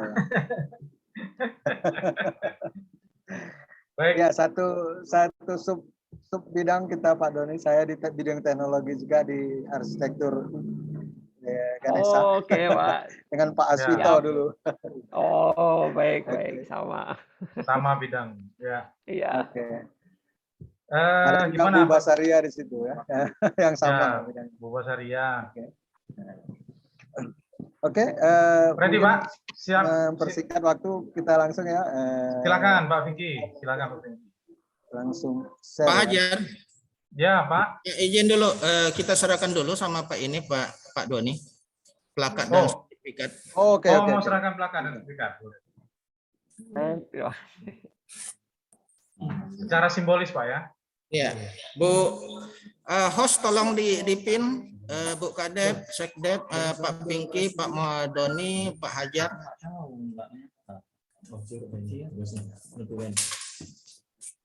Sudah? Sudah di pin?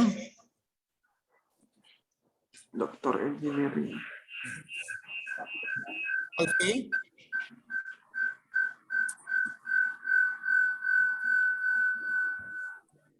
Alfi.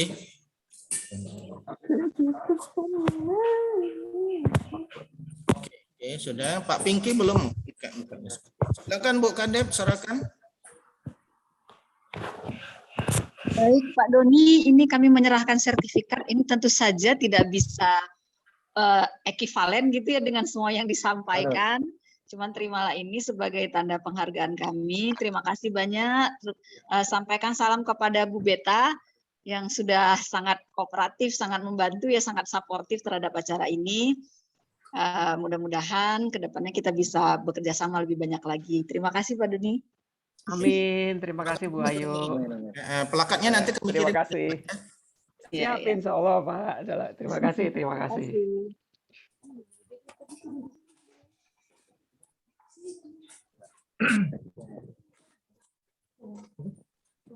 Dilanjutkan Pak Hajar. Baik, terima kasih ya. Selanjutnya untuk pembicara kedua, Pak Pinky sudah nggak sabar ini. Silakan Pak Pinky. Oke.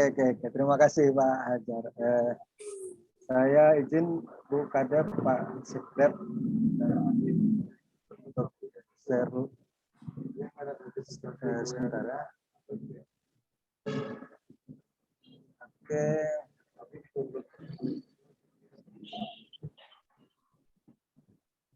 sudah kelihatan ya?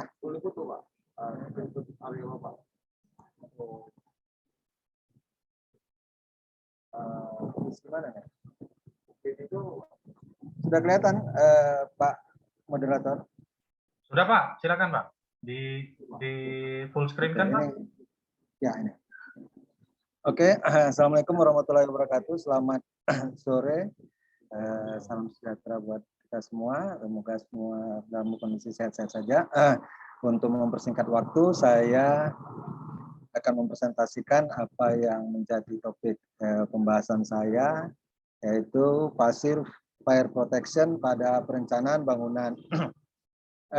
Mungkin dalam satu sesi pertemuan 45 menit tidak cukup untuk membahas tentang sistem proteksi kebakaran ini ya, khususnya passive fire protection, sama mungkin seperti Pak Doni tadi yang sebelumnya, itu adalah sesi 1 semester ya untuk bisa disampaikan. Tapi saya mau menyajikan kira-kira inti-intinya saja tentang apa itu passive fire protection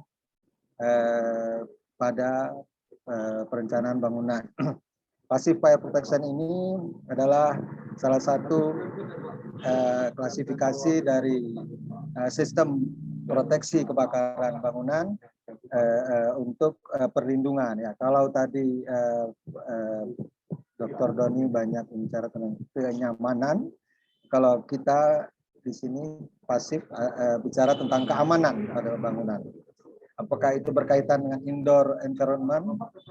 Ya jelas ya, karena ini berkaitan dengan bagaimana sustainable bangunan tersebut bisa berjalan dengan baik. Selanjutnya, apa itu kebakaran? Kebakaran adalah sebuah peristiwa oksidasi bertemunya 3 unsur, yaitu bahan material, oksigen, dan energi panas yang menyebabkan timbulnya api yang tidak terkendali yang dapat membahayakan keselamatan jiwa maupun harta benda. Sehingga ketiga unsur tersebut yang melandasi bagaimana sistem proteksi apapun itu, baik bangunan maupun lingkungan ataupun material lainnya dilakukan. Bagaimana konsep pencegahan dan penanggulannya dilakukan, yaitu mencegah terjadinya chemical reaction antara 3 unsur tersebut. Jangan sampai material, oksigen, dan energi panas ini menciptakan suatu kebakaran yang tidak dapat dikendalikan. Kebakaran pada bangunan dapat mengakibatkan kerugian, ya, baik material, stagnasi kegiatan usaha, kerusakan lingkungan, maupun keselamatan jiwa yang pasti. Berdampak luas juga terhadap kehidupan sosial dan ekonomi. Kebakaran pada pemukiman bisa di perkotaan, sebentar saya, dapat berakibat pada efek sosial, ekonomi, psikologis yang luas. Dan orang yang mengalaminya dapat mengalami shock yang sangat besar dan berkepanjangan. Ya. Ini adalah studi kasus yang terjadi saat ini, yang 2 tahun terakhir. 2020 di DKI Jakarta sendiri terjadi 1.500 kasus kebakaran, yang dimana 63% diantaranya terjadi akibat korsleting listrik. Kalau kita bandingkan dengan Bandung 290 kasus, Surabaya 600 kasus, Medan 228 kasus, sudah jelas bahwa kepadatan penduduk dan jumlah penduduk sangat mempengaruhi terhadap intensitas dan jumlah kasus yang kejadian kebakaran pada bangunan. 1.500 ini kalau dikalikan per hari berarti ada 4-5 kejadian kebakaran per hari. Berarti setiap hari ada terjadi kasus kebakaran di Jakarta ya. Sepanjang Januari hingga Desember, data dari Gulkamat ini ya, penanggulangan kebakaran dan penyelamatan Jakarta Pusat, terjadi 1.100 kebakaran. Korsleting listrik menjadi penyebab utama, kebocoran gas 11% dan lain-lain 23,5%. Jadi korsleting listrik selalu menjadi tumbal ya, atau masalah besar terhadap terjadinya kebakaran. Ya. Untuk kasus seluruh Indonesia, 17.768 kasus di tahun 2021, dengan 45% diantaranya diakibatkan oleh korsleting listrik.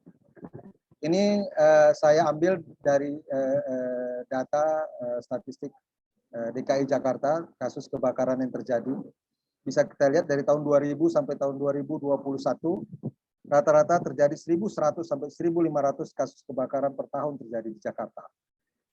Sejak tahun 2011 selalu di atas 1.000, artinya selalu terjadi 3 kali kejadian kebakaran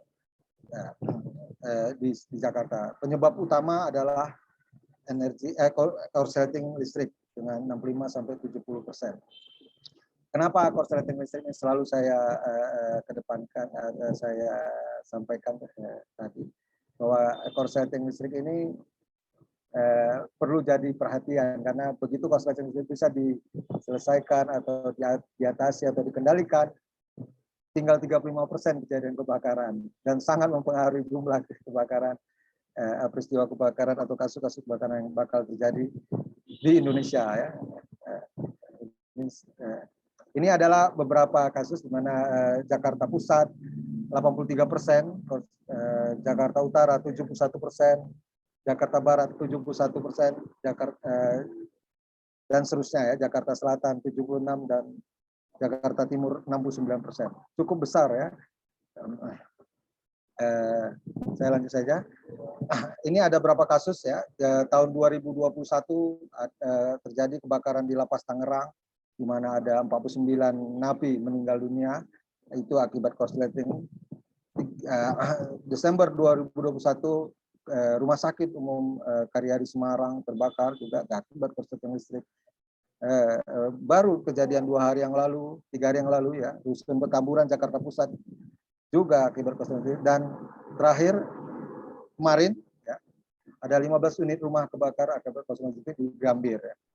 Jadi case kebakaran selalu ada dan selalu mengancam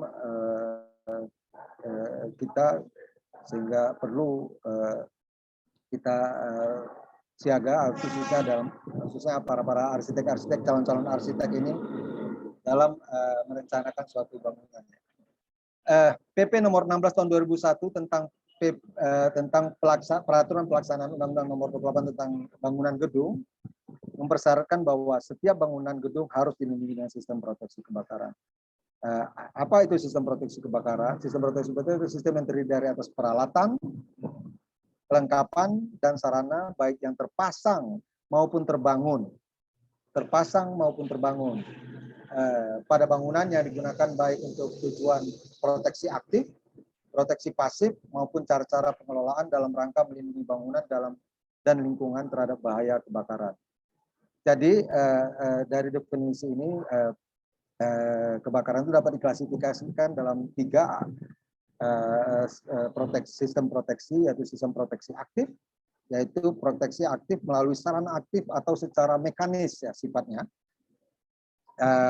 Saya tidak banyak menjelaskan atau menguraikan tentang sistem proteksi aktif ini, tapi mungkin bisa saya sampaikan yang termasuk dalam kategori sistem proteksi aktif ini seperti alarm, detektor, sprinkler, hidran, dan perangkat-perangkat mekanis lainnya yang mendukung proteksi peringatan dini ataupun penyemprotan di kebakaran terjadi. Sementara sistem proteksi pasif itu proteksi melalui sarana pasif, yaitu sarana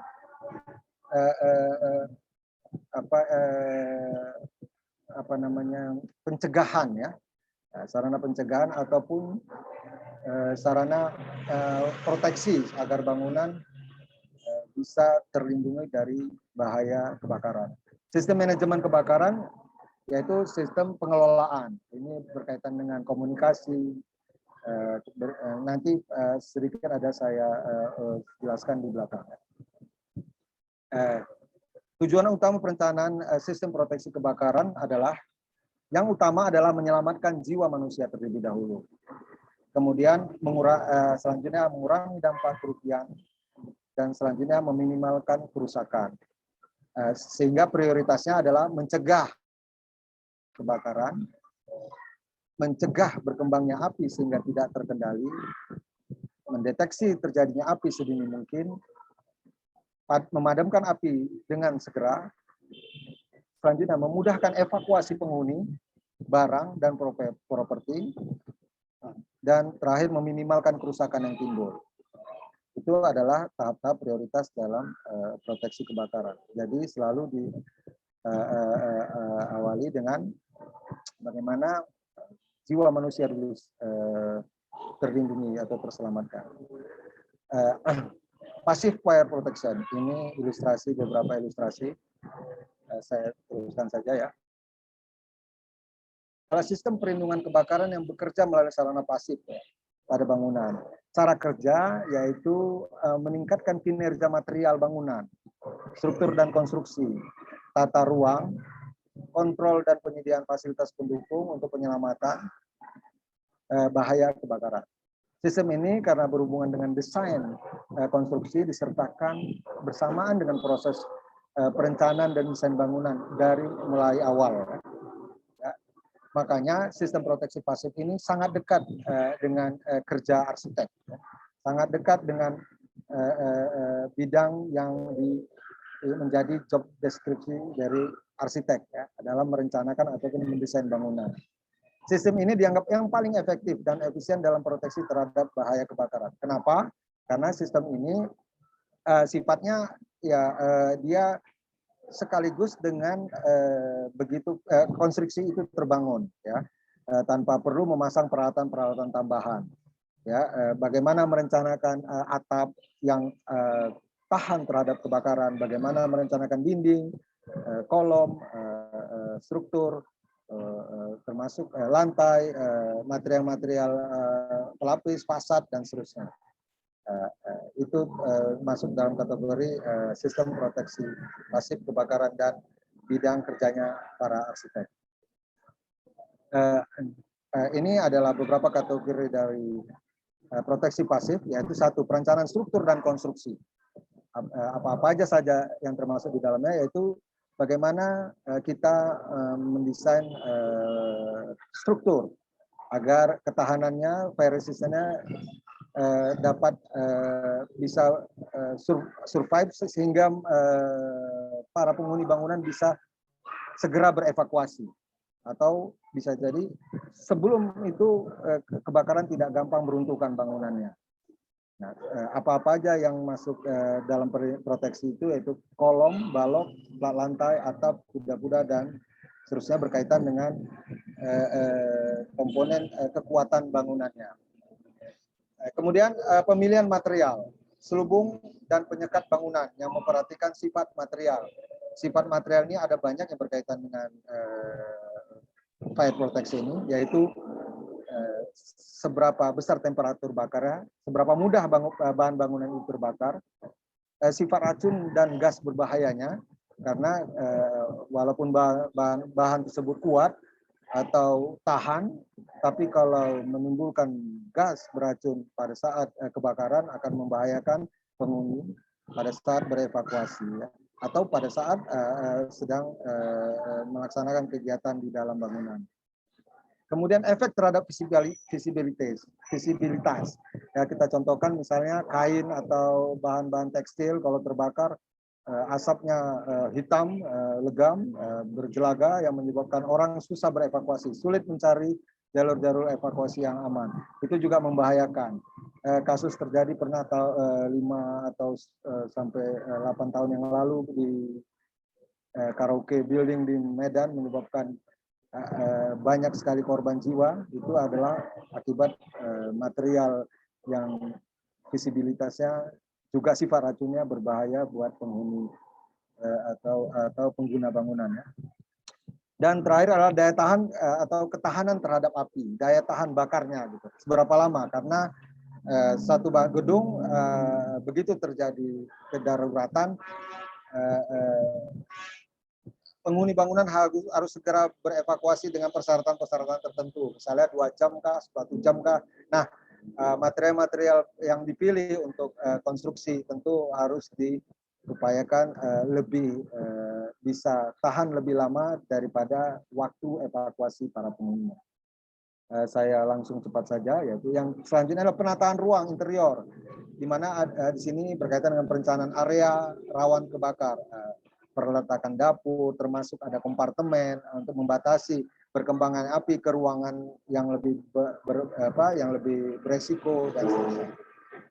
Dan, selanjutnya penataan utilitas mekanikal elektrikal. Di sini penting bagaimana melindungi peralatan-peralatan mekanikal, penggunaannya termasuk desainnya, karena tadi 70% kejadian kebakaran karena akibat ini, sehingga resiko di sini perlu jadi perhatian khusus buat para arsitek atau para desainer untuk merencanakan bagaimana jaringan-jaringan utilitas atau desain-desain utilitas yang bisa eksis pada saat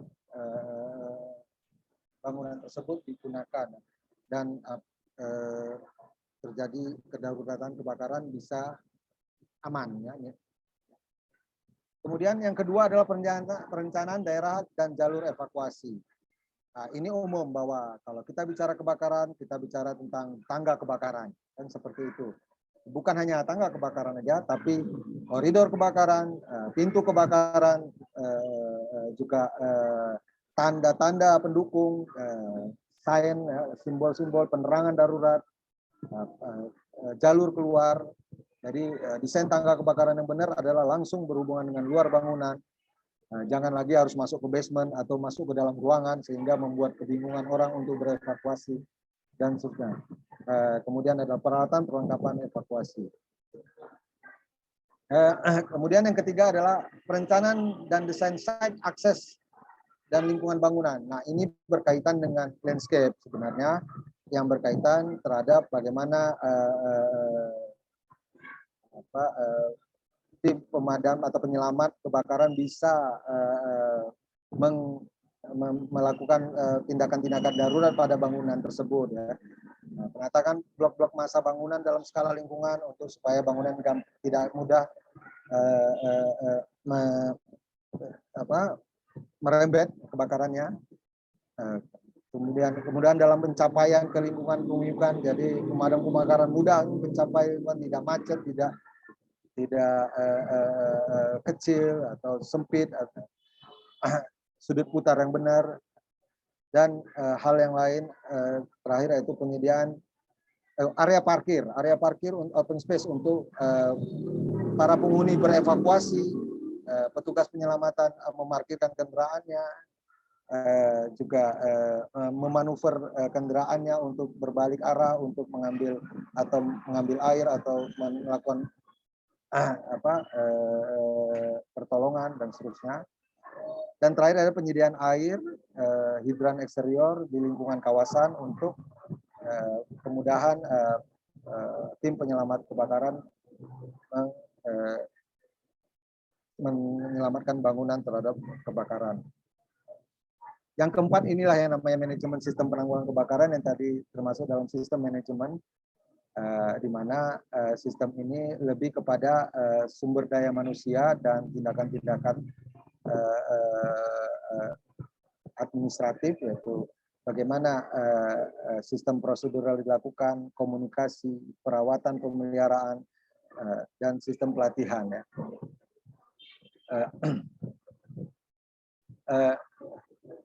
Kebakaran dan elektrikal, ini tadi ya jadi topik hangat, di mana 70% kejadian kebakaran karena akibat dari bahaya listrik. Ada 3 unsur yang menyebabkan kebakaran tadi, yaitu energi panas, bahan bakar, dan oksigen. Dalam kebakaran listrik, panas disebabkan karena arus listrik yang mengalir pada media tahanan pengantar yang menyubah energi panas sehingga pada besaran arus listrik tertentu menimbulkan kebakaran. Jadi ini kerap terjadi pada bangunan bangunan hunian, ya, di mana orang sering membuat colokan listrik yang bertumpuk-tumpuk, ya, di asrama atau di kos-kosan mahasiswa sering melakukan ini. Itu dapat menyebabkan terjadinya panas berlebih pada perangkat steker atau stop kontak yang menyebabkan dia terbakar dan bisa memicu kebakaran yang lebih besar lagi ya. Kebakaran listrik ini dapat dieliminir jika pemasangan instalasi listrik ini sesuai aturan dan penggunaannya sesuai dengan kaidah yang berlaku. Ada 4 penyebab timbulnya kebakaran listrik akibat penggunaan energi listrik ini, yaitu penggunaan energi listrik yang tidak sesuai, kemudian pengamanan yang kurang baik, tahanan ya MCB, skring dan seterusnya. Kemudian pemasangan instalasi listrik yang tidak sesuai aturan ya SNI ada standarnya, dan penggunaan bahan dan perlengkapan instalasi yang tidak standar. Saya kira jelas ya. Ini kira-kira electricity plan yang ada pada bangunan, yang umumnya ada pada bangunan. Mungkin nanti bisa langsung diinikan bagaimana jaringan ini terdokumentasi untuk dapat melakukan servis perbaikan yang lebih baik, kemudian terencana, terproteksi untuk kita para arsitek atau perencana bangunan bisa mengcover keadaan-keadaan darurat yang bisa timbul akibat penggunaan yang tidak sesuai ya. Ini saya lompatin aja. Jadi plan dan desain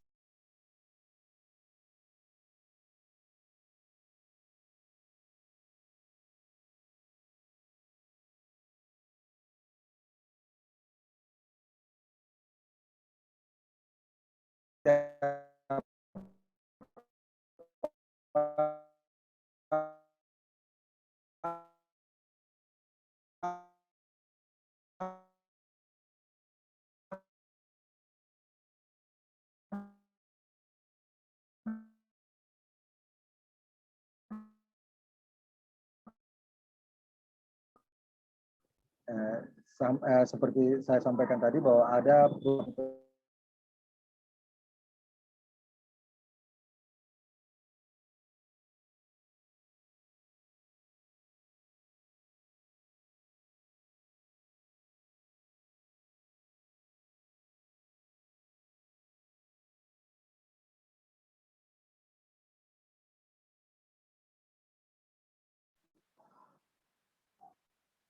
Pak Vinky keluar ya dari Zoom ya?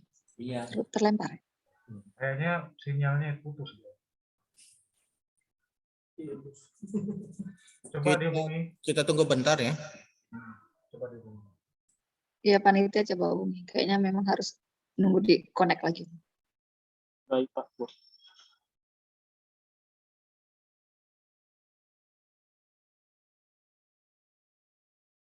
halo, dengar? Dengar Pak, Halo. dengar. Dengar Oke, Pak. oke. Ya, silakan Pak. Saya lanjutkan ya. Kemudian jaringan instalasi atau kabel dan terminal. Perencanaan jaringan dan instalasi ini perlu dapat perhatian. Jadi anak-anak mahasiswa sering lupa bahwa bagaimana ide ini dibuat atau sering dilupakan, dialpakan. Padahal ini selalu harus perlu. Jangan biarkan pekerja atau tukang yang merencanakan ini, gitu ya. Bagaimana jaringan-jaringan terlindungi, diletakkan atau ditempatkan pada bagian-bagian bangunan yang aman. Ya. Kemudian penggunaannya juga sesuai. Ya. Dan terakhir ada pemeriksaan instalasi secara berkala. Nah, di sini keterkaitannya adalah bagaimana jaringan-jaringan itu mudah untuk diservis, dilakukan perbaikan atau dilihat atau dibuka gitu ya, tidak tertutup sama sekali sehingga harus membongkar bila ada perbaikan-perbaikan.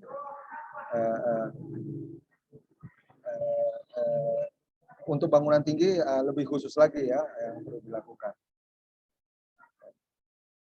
Selanjutnya, habis ya. Screen-nya belum kelihatan, Pak. Udah, bisa? Screen-nya belum kelihatan, belum share screen. Hah? Loh, aduh. Sebentar ya. Iya, Bapak harus share ulang kayaknya tadi udah terlempar. Oh, sebentar ya. Oke. Aduh, oke. Udah kelihatan ya? Kelihatan ya? Udah Pak, udah. Oke. Mungkin terakhir yaitu resume atau kesimpulannya ya, bahwa arsitek bertanggung jawab terhadap besarnya tingkat risiko kebakaran pada bangunan yang direncanakannya. Ya, makanya kenapa? Ya karena itu tadi bahwa kejadian kebakaran karena ada mal desain, ya. Mal desain selain mal tingkah laku ya atau perilaku penghuni gitu ya. Tapi perilaku penghuni bisa sebenarnya dimodifikasi oleh bagaimana arsitek memperlakukan atau mendesain dengan benar sehingga dapat menghindari perilaku yang tidak aman ya. Kemudian penyediaan sistem proteksi aktif itu adalah investasi yang mahal ya. Pengadaan, pengoperasian dan perawatannya mahal banget ya. Sehingga apalagi kejadian kebakaran belum tentu saja terjadi pada kita ya. Tapi bisa jadi satu bangunan bisa berkali-kali terjadi kebakaran. Nah, itu kembali kepada topik tadi bahwa sistem proteksi aktif ini seperti alarm, sprinkler, hidran. Gedung arsitektur kita saja hanya tidak perlu mungkin menggunakan alarm karena orang-orang bisa tahu, bisa tinggal teriak, keluar suara, udah alarm gitu ya. Atau tidak perlu sprinkler karena kejadian yang spesifik untuk memadamkan api tidak perlu menggunakan sprinkler, bisa dekat kamar mandi untuk mengoperasikan air dan seterusnya. Tangga kebakaran juga tidak perlu karena cukup efektif untuk tangga yang ada cukup efektif untuk mengevakuasi penghuni dengan segera gitu, dan seterusnya. Selanjutnya melalui perencanaan sistem proteksi pasif potensi risiko kebakaran pada bangunan akan minimal ya. Jadi sistem proteksi pasif ini sifatnya lebih preventif ya. Sementara sistem proteksi aktif lebih kuratif ya, lebih sumatif ya, apa ya? Kok sumatif? Preventif lawannya apa ya?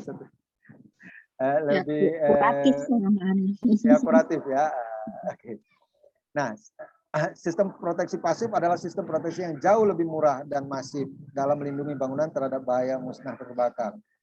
Dan mayoritas kebakaran bangunan dikaitkan oleh korsleting listrik. Jadi perhatian khusus terhadap perencanaan dan desain elektrikal sangat diperlukan.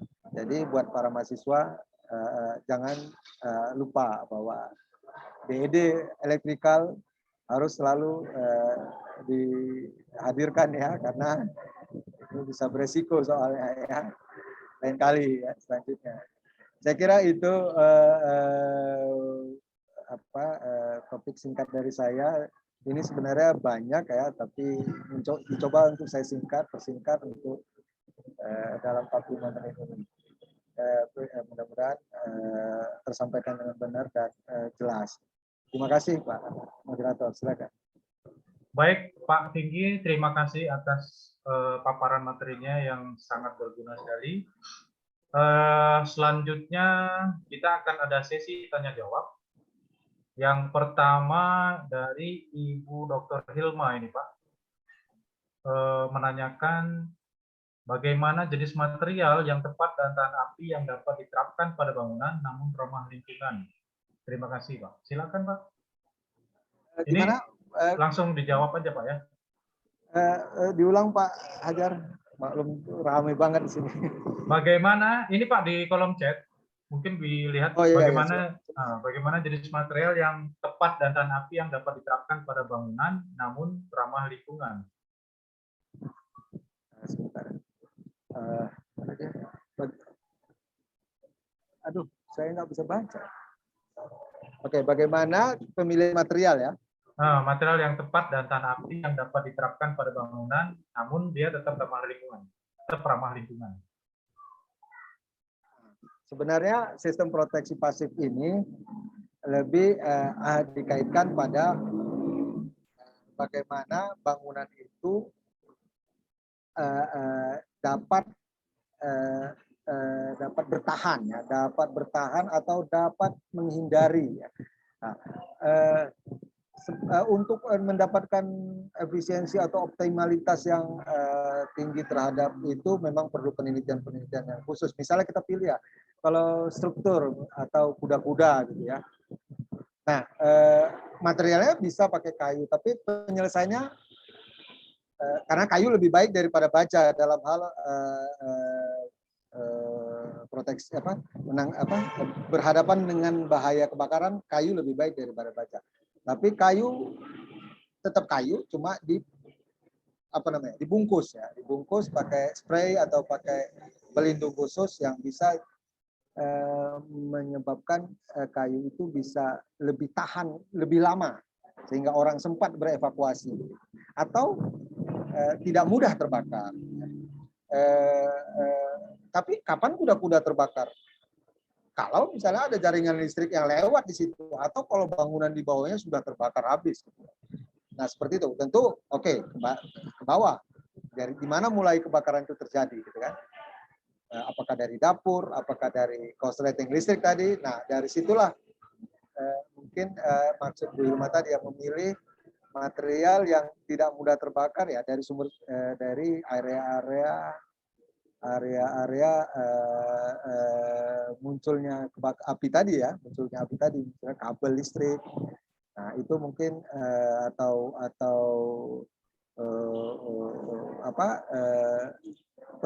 pelapis dinding dapur dan seterusnya gitu ya. Yang tetap ramah lingkungan maksud Bu Ilma, Pak. Jadi material dia tahan api, tapi dia kalau bisa yang tetap ramah lingkungan, itu maksud Bu Ilma, Pak. ini agak agak nyenggol-nyenggol dari Pak Doni juga ini tadi ya, yang berkaitan dengan sifat racun, dengan mungkin dengan sebenarnya kalau tahan api dia tentu tidak terbakar, tentu tidak ada reaksi kimia, sehingga tidak ada menimbulkan efek lingkungan gitu ya. Beton misalnya ya, kalau baja nggak atau bata misalnya tahan api ya. Jadi kalau dia kebakar ya nggak kebakar, tidak ada ini. Tapi kalau kayu ramah lingkungan, terbakar dan ini mungkin ada ini ya, agak paradoks juga ini ya. Ya, ramah lingkungan kalau terbakar dia akan mengganggu lingkungan bila dia terbakar, misalnya ban terbakar dan mempengaruhi pencemaran lingkungan ya. Biasanya mungkin saya belum mungkin akan saya coba cari jawaban pertanyaan itu yang lebih ini ya, lebih mumpuni ya. Karena sepengetahuan saya bangunan yang tahan api tentu dia tidak akan mencemari lingkungan. Seperti itu kan. Mungkin seperti itu bisa jawaban saya. Mudah-mudahan bisa memuaskan jawaban saya. Ya, mudah-mudahan jawabannya. Ini crowded banget di sini. Apa? Bisa kedengeran, Pak? Suara kita suara kendaraan banyak di sini. Oh. Oke. Kalau baca chatnya bisa, Pak? Ini ada pertanyaan berikutnya nih dari Saudari Aurelia. Dia menanyakan bagaimana penerapan sistem proteksi pasif kebakaran jika lokasinya berada di permukiman yang telah terbangun. Apakah ada di daerah Kota Medan yang termasuk rawan terhadap bencana kebakaran? Atau kira-kira di Kota Medan di daerah mana yang sering terjadi kebakaran? Terima kasih. Itu ada 3 pertanyaan ya. Kalau di daerah mana sering terjadi kebakaran? Tadi statistik mungkin bisa jadi gambaran bahwa semakin padat penduduk, semakin banyak penduduk, khususnya semakin padat karena Bandung dengan Medan, besaran Medan tapi lebih padat Bandung gitu ya. Banyakan Medan mungkin penduduknya ya. Tapi Mungkin karena besar datanya tadi kan Jakarta, Pak. Mungkin dia pengen tahu juga di Medan ini bagaimana kira-kira data kebakarannya. Mungkin gitu pertanyaannya. Oh, itu mungkin di statistik lain ya. Tapi daerah pemukiman yang paling sering terjadi kebakaran adalah pemukiman, pasar, dan hunian ya, hunian. Itu memang terjadi kebakaran. Tapi selanjutnya adalah kantor dan hotel dan apartemen dan apartemen termasuk hunian ya. Kalau pemukiman padat kayak Sukarame, kayak di mana ya? Kayak itu potensi kebakarannya tinggi karena rumahnya berdekatan. Kan tadi sistem proteksi pasif tadi kan salah satunya adalah mengatur jarak bangunan, jarak antar bangunan. Ya. Kemudian belum lagi kegiatan-kegiatan apa namanya perilaku penghuninya ya yang tidak aman ya terhadap kebakaran, misalnya menggunakan energi listrik yang sembarangan atau mencuri arus atau juga anak-anak bermain lilin dan seterusnya. Hampir semua daerah hunian padat itu rawan terbakar. Ya. Hampir semua area.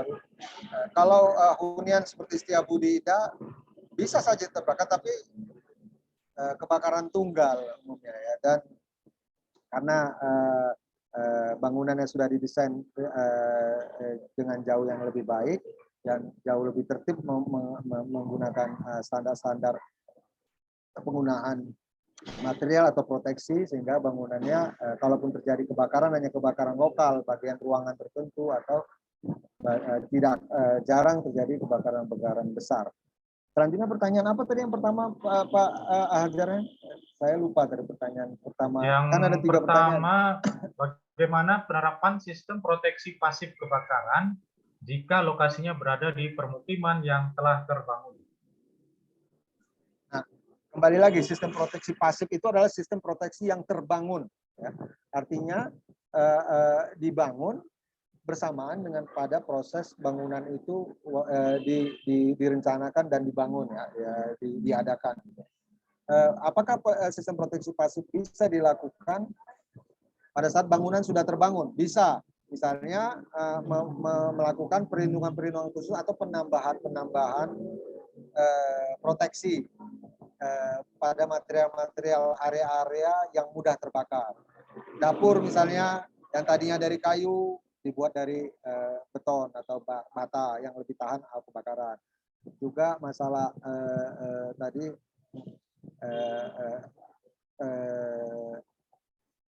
jaringan listrik, perencanaan elektrikal yang tidak baik bisa diproteksi menggunakan tidak dibiarkan kabel-kabel terbuka atau dibuat pakai selubung-selubung yang sifatnya lebih aman, atau menggunakan kabel yang lebih tebal atau lebih tahan terhadap pembebanannya. Juga termasuk simpulan-simpulan atau stop kontak atau steker yang lebih baik, yang lebih tahan terhadap proteksi kebakaran. Jadi bisa juga ya, bisa dilakukan. Bisa. Okay. Nomor 2 tadi? Tadi tentang ini sih, apakah ada di daerah Kota Medan yang termasuk rawan terhadap bencana kebakaran? Ada lah, ada. Perumahan padat, pemukiman padat pasti rawan terbakar. Khususnya malam, malam menjelang subuh. Oke. Kira-kira udah terjawab ya, Saudari Aurelia? Pertanyaannya 1 tapi ada 3 nih, beranak. Iya. Nah, ini yang berikutnya ya, pertanyaan ketiga. Masih sempat ya, panitia ya, masih sempat ya. 1 ya. Karena saya ngebut tadi. Pertanyaannya dari Saudara Dali.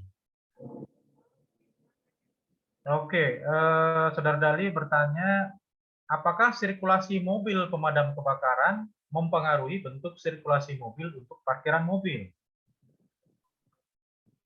Yang kedua, apakah ini ada dua nih Pak pertanyaan Pak. Yang kedua, apakah setiap jenis bangunan memiliki peraturan khusus tentang sirkulasi mobil pemadam kebakaran?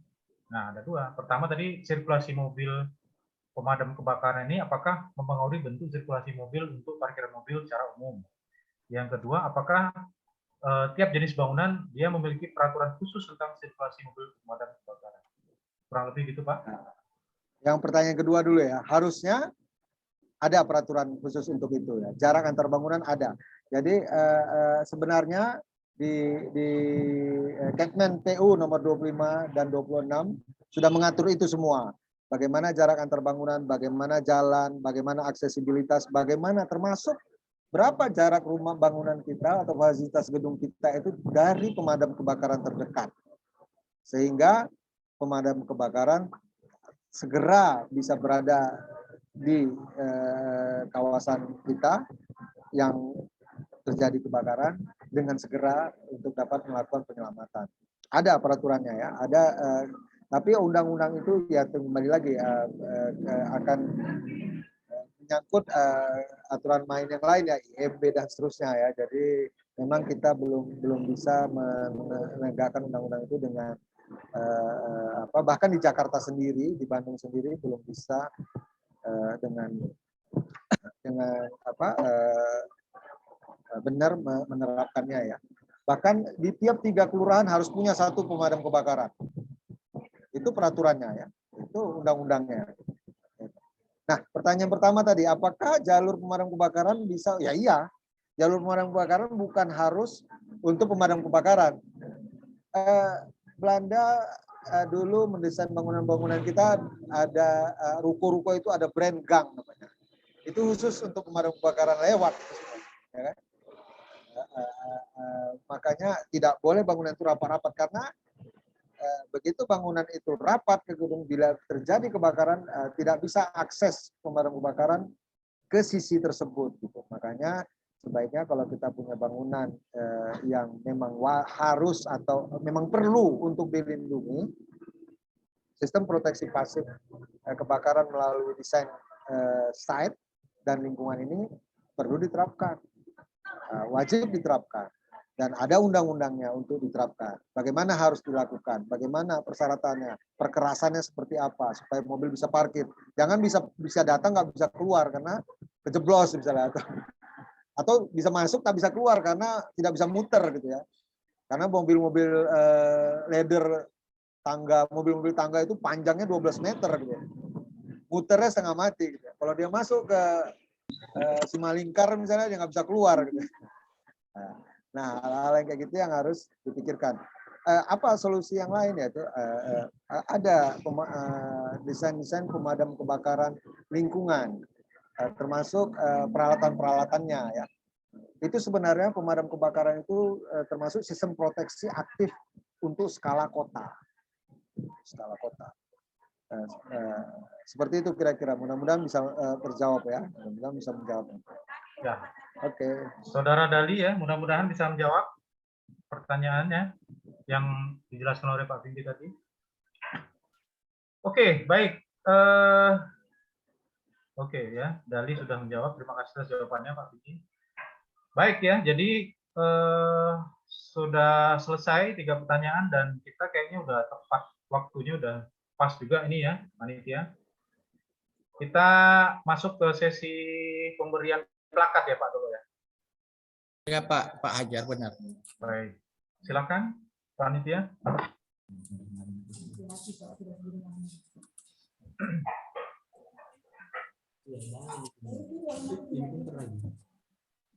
Terima kasih. Tolong dipin Bu Wahyuni.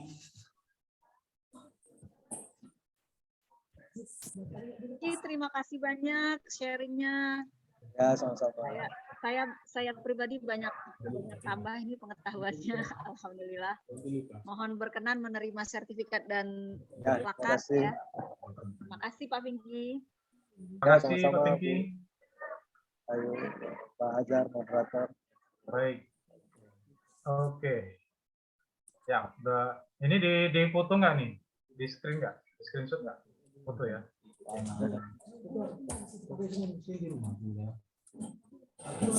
Baik, sudah? Oke. Baik, terima kasih Pak Pinky atas materinya. Sangat bermanfaat sekali untuk arsitek dan perencana ya yang akan merancang bangunan ataupun kawasan tentang sistem proteksi kebakaran pasif. Apa?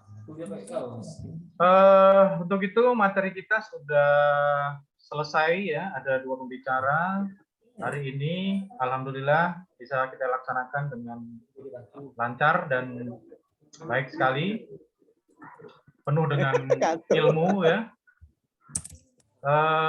Terima kasih kepada Pak Doni, terima kasih kepada Pak Pinky, terima kasih kepada Ibu Ketua Departemen Ibu Wahyu Zahra dan Bapak Sekretaris Departemen Pak Dolo Lubis. Apa kata?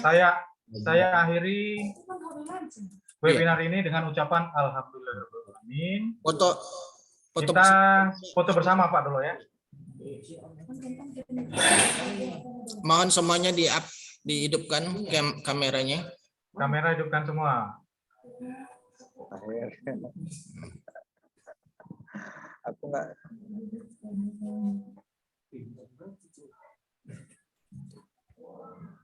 Oke, panitia bantu screenshot ya. Ini ada 8 halaman ini kalau saya lihat. Panitia bantu screenshot ya. Oke, ready. Ya, Pak. 1, 2, 3. Ambil 1. Dah. Oke. Halaman kedua, ambil. Senyum. 1, 2, 3. Oke. 3. Halaman 3, 1, 2, 3. Oke. Ini yang keempat. Halaman 4, 1, 2, 3. Sudah Pak semua. Udah semua? Udah. Oke. Baik.